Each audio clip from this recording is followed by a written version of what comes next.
Hello and welcome to Windrush 70.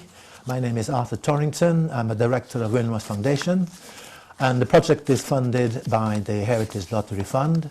And we welcome today Dr. Dwain Neal of Rich Society. We welcome you to the program, Dwain. But I don't want to talk to you as yet about Rich Society, but I just want to get a bit of background about yourself and the scientist. You are a scientist. And I want to understand, what made you become interested in the science. Mm-hmm. Well, it's very interesting because for me, I was always curious about how things worked and why they work. And I can tell you, when I was an 8-year-old, I made what I describe as a slingshot gun.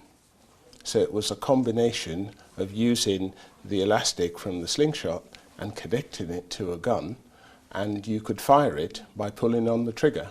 So as an 8-year-old, I was always taking things apart and reassembling them, and I kept that curiosity going because my mother would always say, you always have lots of questions. And I think that's the underlying part of being a scientist, that curiosity. When I was a 9-year-old, I actually started reading a magazine for children known as How and Why.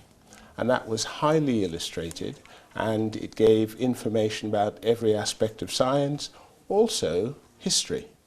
And I couldn't wait from week to week to get my copy because it was just so interesting. But that's unusual for a young man at that age? I couldn't tell you if it's unusual for a young man. I'll tell you, it was very usual for me because I loved reading. I started falling in love with bedtime stories from very early. And I still read today.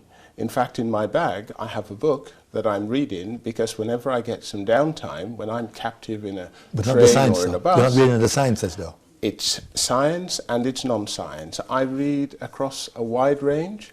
And so if there's something in the news that has a scientific content, it will prick my interest and I will listen in. Okay, but why physics and chemistry? Physics and chemistry is an interesting combination. But for me, it actually helps to find answers to lots and lots of questions.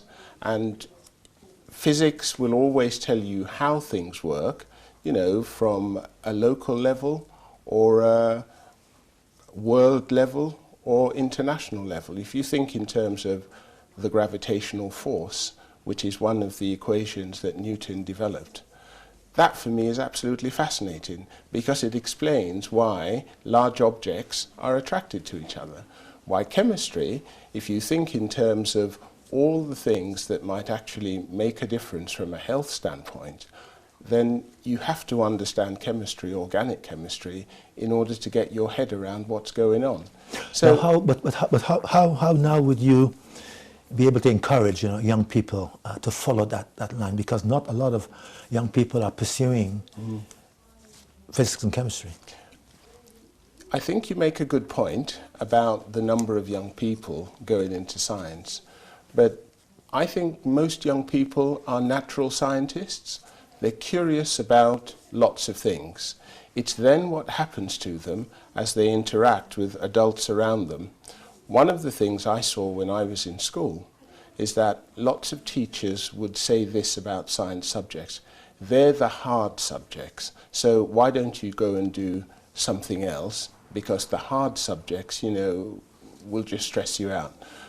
I heard that, but I was never discouraged because I was always fascinated by science. And frankly, for me, they were never hard subjects because I had that natural curiosity and they provided answers. Now, can I ask you a bit about Lorica Associates? Is that the right spelling, the right pronunciation? I call it Lerico. Lerico, yeah, all right. Lerico, all right, Lerico and Associates, yeah. Yes, what about it? Lerico and Associates is a consultancy I started in 2002. And the rationale for doing that was I wanted to do things which I couldn't do while I was working in Shell International. I just didn't have enough free time to do those things, and I can talk about that in a little while. So I took the decision at the tender age of 45 to leave a high-paid job which took me around the world and it was really interesting, to start that consultancy. In doing that, I had more control over my time, and in having more control over my time, it gave me more opportunity to get involved in things that I saw, particularly in the community, that I wanted to do a bit more of. But you're leaving the sciences in that sense, but to go to do something different? It's an interesting one. You talk about leaving the sciences. In my time in Shell, because Shell is a technology company, science was always a part of what I did. But within Shell, I was always on the business side. I managed portfolios of businesses, and underpinning each of those portfolios was a slice of science. So in moving away, it gave me the opportunity to do more things. It wasn't falling out of love with science, it's actually wanting to do something which I was now a little bit more passionate about. And I would argue, when I still look at the black community, there are fault lines that I believe that need to be addressed. And I got to a point where there was almost like a muffled scream going on within me, where through all the training in Shell, through all the various activities, the skills and expertise I had was growing all the time, and I wanted to apply some of those expertise to things that could transform the community. I couldn't do that while continuing in my roles in Shell. So I had a choice, and I took that decision. Well, that was a brave choice indeed. It was, and I had to sell it very carefully to my wife. And in fact, we had a deal which said, if within a couple of years the consultancy was not successful enough, then I would put it all to one side and go and work for somebody. This is 16 years on. The consultancy is still a part of what I do, and I've not had to eat humble pie and go back to working for someone else. But it has freed me to do a lot of other things which I felt were necessary. Free you to do what? Well, I think there are many things that I can touch on, but let me start with the fact that soon after I started Lerica & Associates, I was approached by the BBC, and they invited me to be the chairman of the Audience Council for London, and that was part of the framework within England. And I did that for a number of years. Not long after that, I was invited by the University of Hertfordshire to join their board of governors as one of the governors, and that in itself was quite an interesting experience. Again, I did that for a few years. Along with the business? Oh yes, the business is still a part of what I do now, because I have a selection of clients who still understand my skill set, and the phone rings. So I'm not now, after running it, establishing it for 16 years, I'm not now at the point where I'm chasing clients. Clients, if you like, call me, and that suits me, because the business gives me that income generation, but actually at the tender age of 62, I also have a significant alternative income, which is my pension. Indeed. So that balance, in terms of income is fine, but the freedom to continue to do other things is what I wanted so many years ago, and which I have. And it also leads into the formation of Reach Society at a later stage. Now we're going to come to that at another session, but I just wanted to ask you something about whether or not these,